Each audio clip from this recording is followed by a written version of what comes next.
What's up, everyone? Welcome back to the channel and welcome to my WWE Survivor Series Wargames 2025 predictions. I have my predictions here and 24/7s, as always. Let's just get straight into this. No messing around. I am looking forward to the show.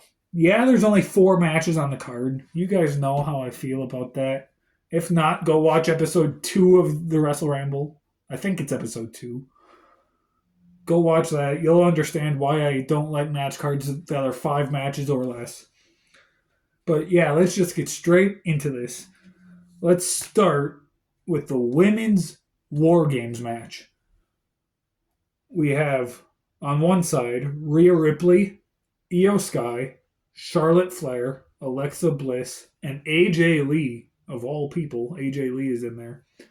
Versus Asuka, Kairi Sane, Nia Jax, Lash Legend, and Becky Lynch. WWE is basically forcing me to watch a Nia Jax match, putting her in War Games. You guys know how I feel about Nia Jax. Yeah, we're picking a 24/7, and I agree on every single match. We're picking the babyface team of Rhea, Io, Alexa, Charlotte, and AJ. It just makes the most sense. I can't really figure out a way where the heel team would make sense to win here. I I mean, I know it's pro wrestling, anything's possible, never say never. Could it happen? Sure. But I really don't see it happening. It's the babyface team makes the most sense to win here.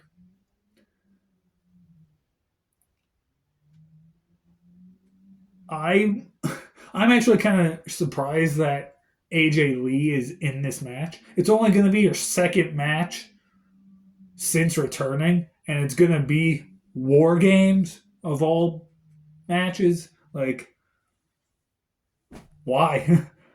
Why not put her in at least one other match on SmackDown at least to get more bumps in? But anyway, yeah, we're picking the women's babyface team of Rhea, Io, Charlotte, Alexa, and AJ to win. Up next, let's go the other women's match where we have Stephanie Vaquer, the women's world champion, defending the title against Nikki Bella. This is another one where we see it going pretty much one way, and that one way makes sense, and we don't really see how the other way would make sense. We're picking Stephanie Vaquer to win and retain over Nikki Bella. I do think this could be a decent match. It's not going to be a 5-star classic match, but I do think it could be decent. On paper, I think it could be good. Is Nikki Bella the greatest women's wrestler of all time? No, absolutely not. She's better than Brie. But if she's in there with someone great, like Stephanie Vaquer, it could be a good match. We are picking Stephanie Vaquer to win. Yeah, Nikki Bella turned heel on Stephanie, but I don't see Nikki Bella winning. I wouldn't necessarily hate it, I guess, if she wins, but I just don't see where it would make sense for her to win. Like, what would be the point in it? So, yeah, Stephanie Vaquer for the win. Up next, we have the Intercontinental Championship match, where we have the Intercontinental Champion John Cena. I'm still shocked that I said those two words or that phrase in the same sentence. John Cena is the Intercontinental Champion. And he is defending the title against the man that he won it from, Dominic Mysterio, the AAA Mega Champion. This match I could see going either way. I could see Dom winning the title back from John Cena, or I could see John Cena winning and retaining, and then losing the title in his final match in December. This is also technically John Cena's very last pay per view because Saturday night's main event, though some people consider it a pay per view, it technically isn't. So when this match was announced on Raw a couple of weeks ago, 24/7 texted me and he seemed kind of upset that this was happening because they supposedly wasted 3 matches of John Cena's farewell tour on the Judgment Day, which I totally get and understand his thought process behind that. But if you think about it, his whole farewell tour has been that way. He had 3 matches against Cody Rhodes. He had 3 matches, if you count Elimination Chamber, against Logan Paul. He had 2 matches against Drew McIntyre, if you count Elimination Chamber. He had a couple matches against R-Truth. If you count the Royal Rumble, he had 2 against Jey Uso. Like, this whole farewell tour has been that way, has been multiple matches against the same person. So it's not that, to me, not that big of a deal necessarily that they're doing another match with John Cena and Dominic.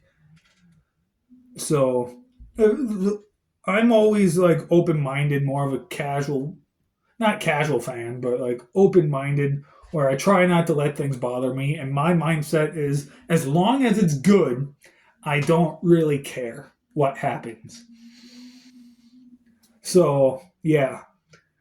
That being said, 24/7 and I both are picking Dominic Mysterio to win the Intercontinental title once again and defeat John Cena. Again, I could see a scenario where Cena wins and then loses it in his last match, depending on who his final opponent is. Probably going to be Gunther, but I definitely could see a scenario where that happens. But I'm sticking with my gut. I'm picking Dominic Mysterio. 24/7 is picking Dominic Mysterio to win back the Intercontinental Championship. And now, the main event, the men's War Games match. We have the babyface team of the WWE Champion Cody Rhodes, the World Heavyweight Champion CM Punk, which I forgot to put my CM Punk hat on. I'm wearing my Edge hat. Roman Reigns and both Usos versus the heels of Braun Breaker, Bronson Reed, Drew McIntyre, Logan Paul, and Brock Lesnar. First off, if you would have asked me a couple of years ago if I think Brock Lesnar would ever compete in War Games, I would have said, you're freaking crazy. Because there's no way that's happening. Look at what's happening this weekend. Brock Lesnar is competing in War Games. This could be, in fact, it probably will be the match of the night. I don't know if it'll necessarily be the best War Games match ever, because I remember last year, the Bloodline War Games, that one was pretty good. 2023's War Games was pretty good. So I don't necessarily know if this one will be the best one, but it's definitely going to be the better of the two on this card for sure. We're picking the Vision, the heels of Braun Breaker, Bronson Reed, Logan Paul, Drew McIntyre, and Brock Lesnar. And the reason, I'm not exactly sure why 24/7 is picking them. He didn't tell me why. But I can almost guess why. But for me, the reason I'm picking them is because I feel like Braun Breaker and Bronson Reed, at least, need this win. They lost in a tag team match at SummerSlam against um, Roman Reigns and Jey Uso. They lost, I believe, one of the tag matches against the Usos, either WrestlePalooza or on Raw. They lost. So, like, you're trying to build up this great heel team, this great heel faction, and they're just losing everything. They need this win. Do I want them to win? Not really. But they need this win. And that's why I'm picking them to win. Because if you really want them to be these top of the top heels, if you want Braun Breaker to be booked as that future world heavyweight champion that he probably will be, he kind of needs this win. It would make sense for them to win. So that's why I am picking the Vision. I think 24/7 is picking them only because it's just obvious. It's like the obvious choice. It's the safe bet. That's probably why 24/7 is picking them. I'm sure he probably agrees with my decision too. But if I had to guess, it's a combination of both of those why he's picking them. But yeah, that's about it. Those are our predictions for Survivor Series War Games. 24/7 will be here to watch War Games with me if he's feeling better. I know he's been sick for the past week or so. If he's feeling better, he will be here. Maybe we'll try and get a couple of shorts, YouTube shorts out there, like reactions. We haven't figured out yet who's going to review this. I know he just did his Full Gear review. He posted it early this morning, the day I'm filming this. Also, the day you guys are seeing this. So it would make sense for me to do it myself. However, when we did our SummerSlam review, I think he said that he wants to try and do the big four pay-per-views together, where him and I review those four together. WrestleMania, SummerSlam, Survivor Series, and the Royal Rumble.